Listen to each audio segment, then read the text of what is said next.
चंडिकाखिल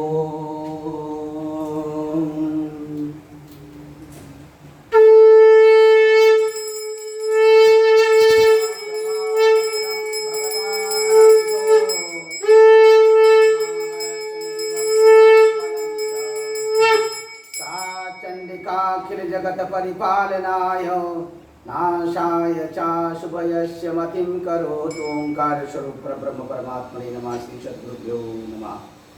जय ब्रह्मदेव, जय ब्रह्मदेव, जय जय ब्रह्मदेव। ब्रह्मर्षि ब्रह्म ज्योति ज्योतिष यूट्यूब चैनल में मैं आप सभी दर्शकों का हार्दिक अभिनंदन एवं स्वागत करता हूँ। प्रिय दर्शकों, मैं फिर से उपस्थित हुआ हूँ एक नया वीडियो लेकर के। प्रथम भावस्थ मेष राशि में भगवान सूर्य देव का और बुध देव का मेष राशि में प्रथम भाव में इनका कॉम्बिनेशन, इनका संबंध क्या कहता है और किस तरह से भगवान सूर्य देव और बुध देव का ये प्रथम भाव में मेष राशि में ये जो संबंध है, जिस किसी भी जातक की कुंडली में हो, ऐसा जातक वो किस तरह से अपने जीवन को किस दिशा की ओर कैसे मोड़ता है और कहाँ कहाँ पर उसको सफलताएं मिलती हैं और संपूर्ण जीवन काल उसका कैसे व्यतीत होता है। तो दर्शकों, आज इसी विषय पर मैं यहाँ पर चर्चा करने के लिए उपस्थित हुआ हूँ और एक नया वीडियो बना करके आप सब तक भेज रहा हूँ। आप जरूर हमारे इस वीडियो को शुरू से लेकर अंत तक सुनें और तत्पश्चात यदि अभी तक आपने हमारे ब्रह्म ज्योति ज्योतिष यूट्यूब चैनल को सब्सक्राइब नहीं किया हो तो आप जरूर इसे सब्सक्राइब कर लीजिए, लाइक कर लीजिए और शेयर कर लीजिए। और इसी के साथ देखिए, हर व्यक्ति के जीवन में कुछ ऐसे अवसर जो है आते रहते हैं जिनमें उसके जीवन काल में होने वाली जो शुभाशुभ घटनाएं हैं, जो घटना चक्र है, घटना चक्र के हिसाब से यदा कदा वह जो कुछ सोचता है वो सब कुछ उसके साथ उसके सोचे हुए मन के अनुसार ही होने लगता है, जैसा वो सोचता है। लेकिन वो सोच जो है वो सकारात्मक होनी चाहिए। यदि आप सकारात्मक सोच से, सकारात्मक मन से यदि आप कुछ सोचते हैं, कुछ करते हैं, जो कुछ भी आप करते हैं उसमें आपको सफलता मिलती है।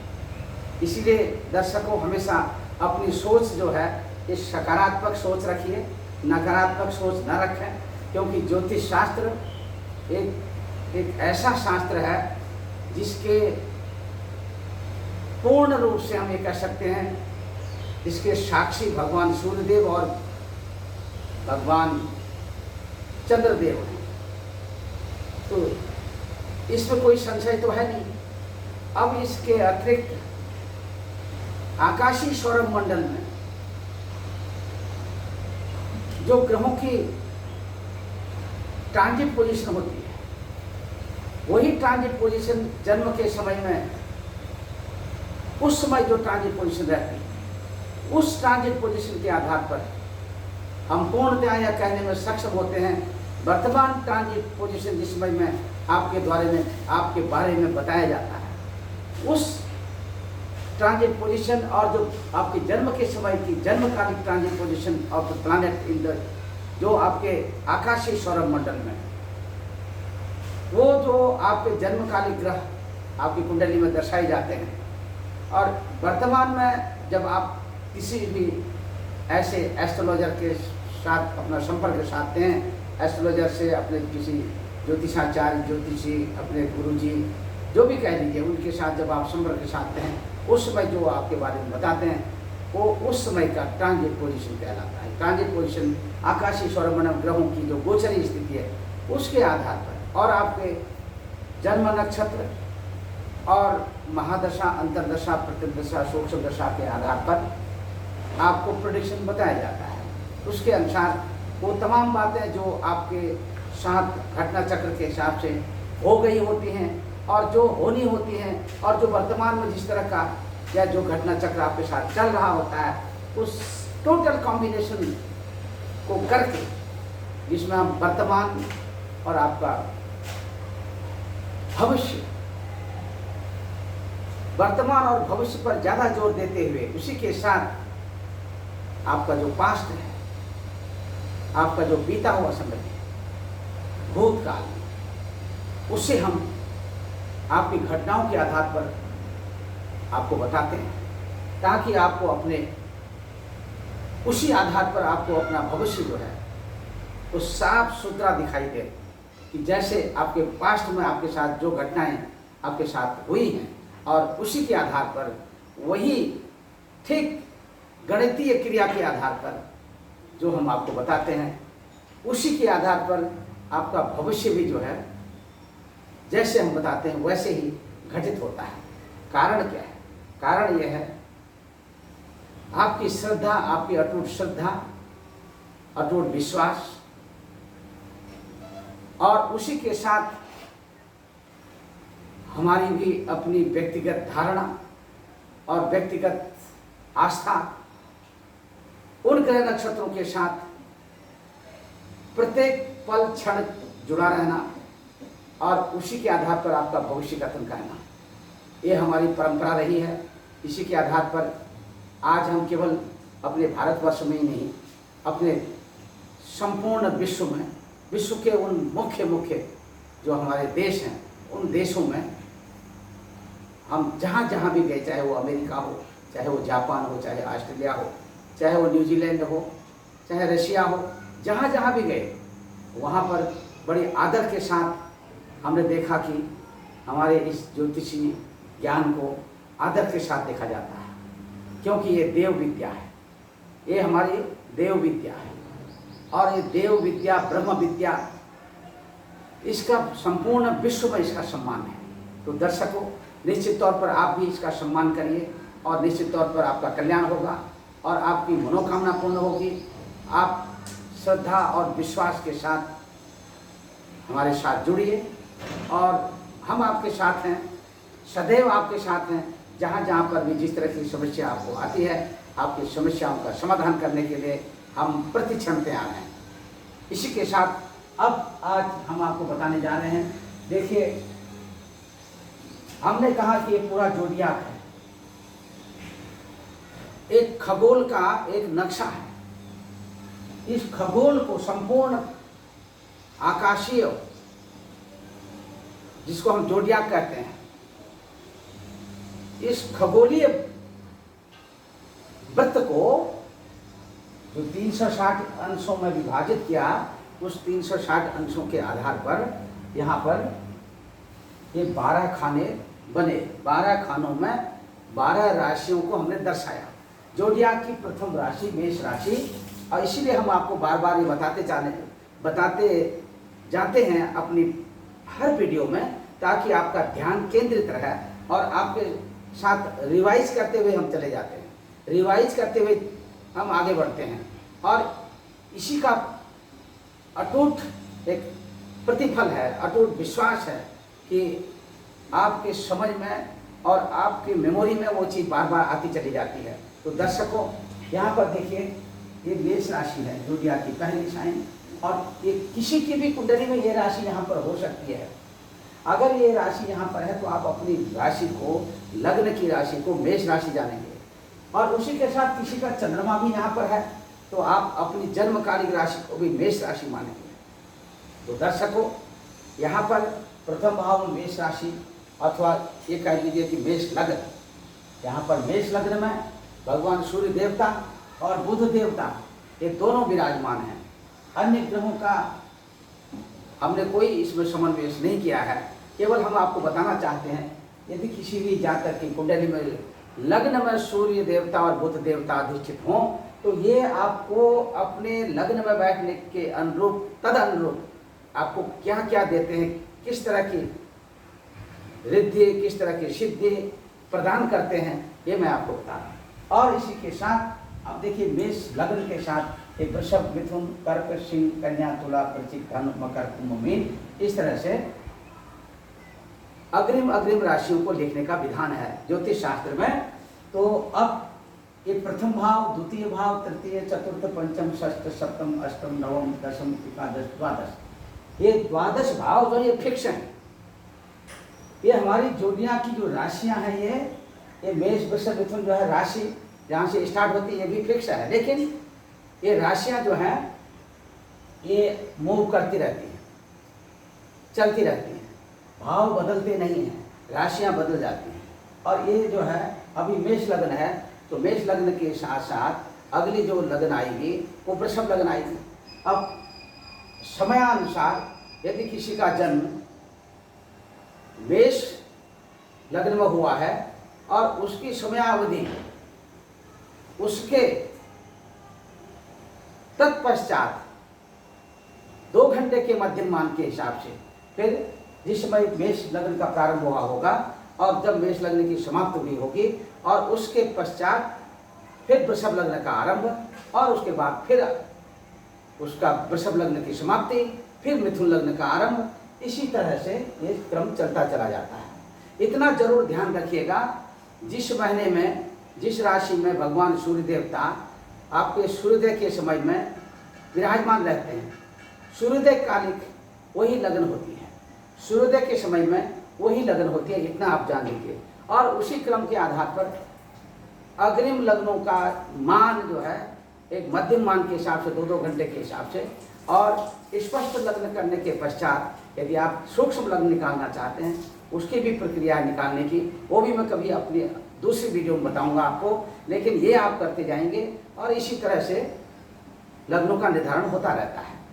और अब यहाँ पर देखिए भगवान सूर्य देवता प्रथम भाव में, बुध देवता भी प्रथम भाव में, इनका जो है ये स्थान संबंध कॉम्बिनेशन प्रथम भाव में है। अब प्रथम भाव का संबंध जो है, प्रथम भाव माने क्या है, ये लग्न माने क्या है, ये लग्न की राशि माने ये आप हो और ये आप स्वयं हैं, ये आपका एक तरह सोच लीजिए कि आपका सिर है प्रथम राशि। एक जोड़िया के इस काल चक्र में प्रथम राशि आपकी लग्न की राशि भी हो सकती है अथवा दूसरी भी लग्न में राशि हो सकती है, ये आपका सिर है। दूसरा भाव है वक्र, चेहरा, शिरो वक्त्रो रोहित जठर कटिवस्ती प्रजननस्त। इस तरह से ये हमारा जो आकाशीय स्वरमंडल में जो राशियां विद्यमान हैं, हमारे शरीरस्थ हमारे इस शरीर में भी ये राशियां जो है विद्यमान है। सिर में मेष राशि, मुख में वृषभ राशि, इसी तरह से क्रम में जो है सिर से लेकर पैर तक हमारी 12 राशियां इस तरह से विद्यमान है। तो दर्शकों, ये मैंने आपको बताया सूर्य और बुध का कॉम्बिनेशन, ये किस तरह से राशि के अनुसार कैसे ये कॉम्बिनेशन कार्य करता है, कैसे ये बदलता है, कैसे फल की प्राप्ति होती है। सूर्य यहाँ पर रहने से, ये देखिए यहाँ पर आप ये समझिए कि सूर्य बुध का बुधादित्य योग, भगवान सूर्य और बुध का बुधादित्य योग माना जाता है। ये बुधादित्य योग जिनकी कुंडली में हो, प्रथम भाव में सूर्य और बुध का कॉम्बिनेशन हो, पहले तो आप ये मान के चलिए कि आपका ये बुधादित्य योग, बुधादित्य योग बड़ा ज्योतिष शास्त्र में एक बहुत बड़ा योग माना जाता है, महाराज योग कह लीजिए इसको भी, और महाराज योग की श्रेणी में आता है। अब बुधादित्य योग जो आपके लग्न में है, ऐसा जातक, ऐसा व्यक्ति है, चाहे वो मेल पर्सन चाहे फीमेल, और ऐसा जातक, ऐसा व्यक्ति जो है बहुत ही बुद्धिमान होता है इस योग के कारण, बुधादित्य योग के कारण। ऐसे जातक के परिवार में, उनके कुटुंब में किसी भी तरह की कोई परेशानी उनके जीवन काल में उनको नहीं आती है।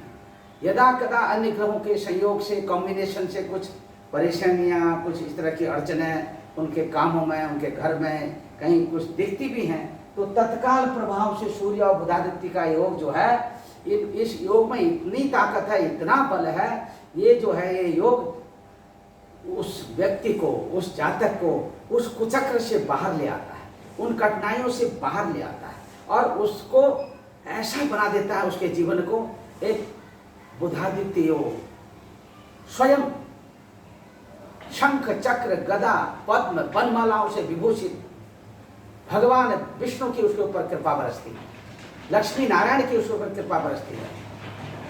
इस तरह से ये जो योग है बुधादित्य का, इस योग से ब्रह्म सिद्धि ब्रह्म साधना, इस किसी की कुंडली में ऐसा योग है, यदि वो ब्रह्म सिद्धि ब्रह्म साधना भी करना चाहे उसमें भी सफलता मिलती है।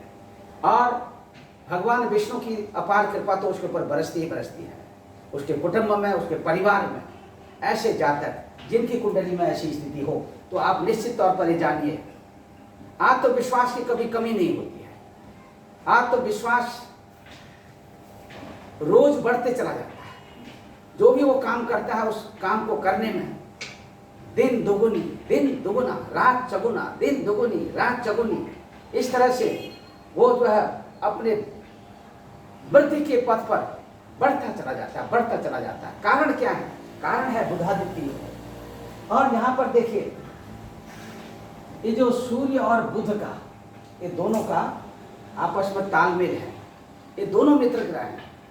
हालांकि यहाँ पर बुध देवता मंगल देवता को अपना कोई एनिमी ऐसा कुछ नहीं मानते क्योंकि उनकी राशि में बैठे हैं, लेकिन मंगल देवता का थोड़ा सा उस बुध देवता के प्रति दृष्टि दोष रहता है। लेकिन फिर भी यहाँ पर ये सूर्य और भगवान सूर्य देवता और जो मंगल मेष राशि में बैठे, मंगल की राशि में, भौम देवता की राशि में, इनका जो है आपसी तालमेल फिट बैठता है।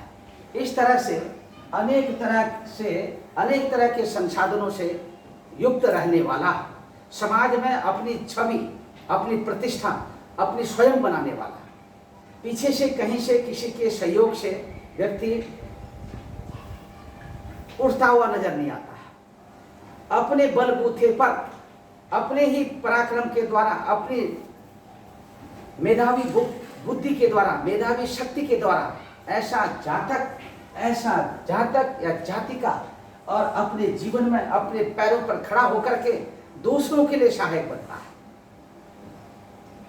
और इस स्थिति में ऐसा जातक जिसका इस तरह से मेष लग्न में बुधादित्य योग बना हो और एक प्रचंड काय वाला, सुंदर भाल वाला और सुंदर नेत्रों से युक्त, आंखों में जैसे शहद के समान भूरापन लिए हुए ऐसी आकृति वाला होता है। राजनीति के क्षेत्र में इनकी पटुता होती है। जैसे आप ये मान के चलिए, जो ये कह देते हैं, जो ये निर्णय ले लेते हैं, इस तरह के जाकर इनके निर्णय को अन्य लोगों को मानना पड़ता है, स्वीकार करना पड़ता है। और इसी तरह से इनके अंदर में वो कला, कौशल, बुद्धिमत्ता, वो सब कुछ होती है। वाक्पटुता में तो ये बहुत ही माहिर होते हैं। और इसी के साथ सुंदरता और सौंदर्यता के अन्य जो संसाधन हैं, उन सब में भी इनकी दक्षता होती है। इतना है कि इस बुधादित्य योग जिनकी कुंडली में विद्यमान रहता है कि जरूरी नहीं है कि वो सब बहुत बड़े राजनेता ही बने। बाकी लोग क्या करेंगे? बाकी लोगों के लिए भी स्थान चाहिए। तो सूर्य बुधादित्य का योग जो है, कुछ ऐसे लोग होते हैं जो जज की पोस्ट पर जाना चाहते हैं, या डिस्ट्रिक्ट कोर्ट का जज बनना चाहते हैं, हाई कोर्ट का जज बनना चाहते हैं, सुप्रीम कोर्ट का जज बनना चाहते हैं।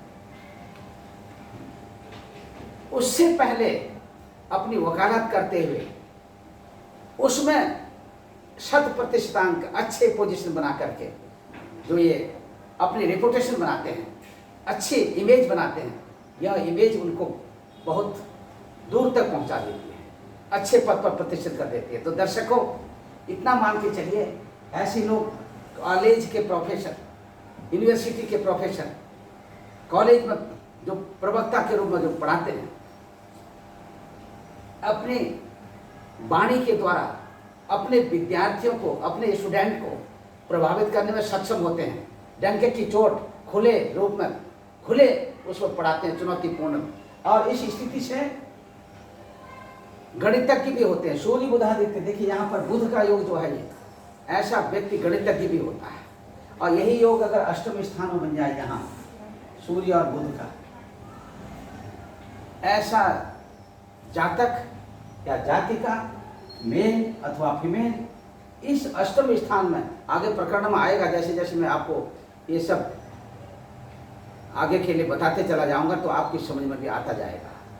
एक गणितज्ञ भी होते हैं और खगोलज्ञ भी होते हैं। ग्रह गोल गणित में माहिर होते हैं, ज्योतिष विद्या के भी माहिर होते हैं। यहाँ पर ये इन्हें जो है सूर्य बुध का बुधादित्य योग इनको अमरकंटक राजयोग भी देता है, कभी नष्ट न होने वाला राजयोग। और जैसा मैंने कहा गणितज्ञ होते हैं, और इसी के साथ ये फिजिक्स, भौतिक विज्ञान और केमिस्ट्री, रसायन विज्ञान और बायोलॉजी, जीव विज्ञान, तो इन सब में इनकी दक्षता रहती है। इसे विशेष करके फिजिक्स के क्षेत्र में, भौतिक विज्ञान के क्षेत्र में, ये जो है फिजिक्स, इस क्षेत्र में इनकी दक्षता विशेष रूप से रहती है। और इसी के साथ बहुधा लोग जो है अपनी तकनीकी विद्या के क्षेत्र में, कंप्यूटरीकृत विद्या के क्षेत्र में बहुत माहिर होते हैं। और उसमें सॉफ्टवेयर वगैरह, इंजीनियर वगैरह भी बहुत ऐसे देखे गए हैं। इनका बुध और सूर्य का योग यहाँ पर रहता है। समाज में एक अच्छी प्रतिष्ठा रहती है, समाजी लोगों के साथ बहुत मिलजुल करके रहते हैं। वाणी के, मैंने कहा था, बहुत धनी होते हैं। अपनी वाणी के द्वारा जो कुछ कह देते हैं जिस पर, उस पर अपना प्रभाव जमाने में ये सफल रहते हैं, अपनी छवि जमाने में सफल रहते हैं। तो दर्शकों ये स्थिति है। और इसके साथ ही कुछ अंशात्मक रूप से इनका जो प्रभाव है वो बदलता रहता है। उस पर निर्भर करता है कि इनकी डिग्री कितनी है। जो प्लैनेट सूर्य बुध का, इनका करीबी कितना, आपस में कितना नज़दीकी संबंध है, वो भी माने रखता है। अन्य ग्रहों का कॉम्बिनेशन भी माने रखता है। और इसी के साथ इनका स्थान संबंध भी माने रखता है। और ये अपने जीवन काल पर्यंत जो है निरोगी काया, कोई मेजर ऐसा कोई डिजीज इनके शरीर में, रोग नहीं होता है। और जो थोड़ा बहुत होता भी है, थोड़ा हड्डियों से तथा स्नायु तंत्र से संबंधित, हड्डियों से संबंधित रोग जो है थोड़ा इनको, इनकी वृद्धावस्था में इनको परेशान करने लगता है। और उससे पूर्व तो इनका जीवन इस तरह से व्यतीत होता है। ये जो है एक तरह से आप समझ लीजिए जैसे योगी का जीवन, योगी कभी बीमार नहीं रहता है। योगी को किसी तरह की आदि व्याधि वो परेशान नहीं करती हैं, क्योंकि एक तो योगी, एक उसमें भी वो ब्रह्मचर्य, और ब्रह्मचर्य, ब्रह्मचार्य, ब्रह्मचार्य और योगी, और ऐसे महान आत्मा, महान विभूति इस तरह के योग में देखी गई हैं, जिनकी कुंडली में ऐसा योग होता है। क्योंकि इन्हें किसी भी तरह का, इनका जो शरीर है, किसी भी तरह का कोई शरीर में कोई खतरा नहीं रहता है। हाँ, इतना जरूर है, यहाँ पर हमने बताया लेखन कला के क्षेत्र में, अध्ययन और अध्यापन के क्षेत्र में विशेष दक्षता हासिल करते हैं। लॉयर वगैरह बनते हैं, जज वगैरह बनते हैं, अभी बताया मैंने। इसी के साथ में यहाँ पर ये बुधादित्य योग जो है ऐसे व्यक्ति को राजा के समान राज पद भी दिलाता है। भाई इतना याद कर लीजिए, इतना देख लीजिए, आपका मान, आपका सम्मान, आपकी प्रतिष्ठा, जिस किसी भी जातक की कुंडली में इस तरह का योग होगा वो जरूर आपको मिलेगी। आप ये मत समझिए कि हमें जो है बुधादित्य योग का फल कब मिलेगा। बहुत से लोग कहते हैं कि राजयोग तो हमारी कुंडली में है, बहुत से लोगों ने बताया, लेकिन राजयोग का जैसा हमको लगा नहीं, राजयोग का जैसा हमारा जीवन नहीं मिला, क्या चक्कर है। लेकिन इसके साथ ही दर्शकों में ये बताना चाहूँगा, राजयोग का फल अवश्य मिलता है। किसी की कुंडली में ये फल बुधादित्य योग होते हुए भी जीवन के पूर्वार्ध में अपने माता पिता की छत्र छाया में मिलता है, और किसी को अपने कर्म के द्वारा, कर्म करने पर मिलता है, और किसी को अपनी वृद्धावस्था में जाते जाते जैसे जैसे जैसे एज बढ़ती चली जाती है, वहाँ पर इनको सुख चैन और ये अमन मिलता है, इसमें कोई दो राय नहीं है।